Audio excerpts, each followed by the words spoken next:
पाकिस्तान कम से कम काबिल-ए-एतमाद दिफाई सलाहियत पॉलिसी बरकरार रखेगा, हथियारों की दौड़ में शामिल नहीं होगा। पाकिस्तान जिम्मेदार एटमी कुव्वत है, मुल्क के एटमी असासे मजबूत हाथों में हैं। वज़ीर-ए-आज़म इमरान खान की ज़ेर सदारत नेशनल कमांड अथॉरिटी का इजलास, कमांडर कंट्रोल सिस्टम पर मुकम्मल एतमाद का इजहार।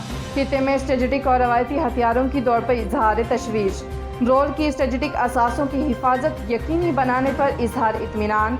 नेशनल कमांड अथॉरिटी की खित्ते की बदलती सूरत हाल पर तबादला ख्याल। NCA ने तरबियत के आला मयार और स्ट्रेटेजिक फोर्सेस ऑपरेशंस की तैयारियों को सराहा।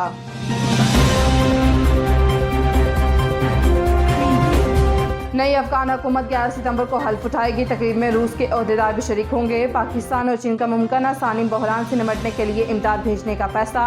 पाकिस्तान से खुराक और दवाइयाँ लेकर 3 तैयारे काबुल जाएंगे। मजीद इमदाद ज़मीनी रास्तों से जाएगी। चीन का $3 करोड़ 10 लाख की इमदाद अफगानिस्तान भेजने का ऐलान।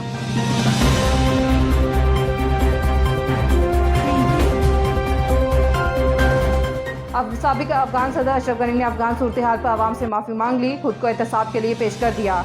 कहा कि कोई रकम लेकर अफगानिस्तान से फरार नहीं हुए, असासों की जांच पड़ताल की पेशकश भी कर डाली। हैदराबाद में तेज हवाओं के साथ जोरदार बारिश, नशेबी इलाकों में पानी जमा, गर्मी और हब्स का जोर टूट गया।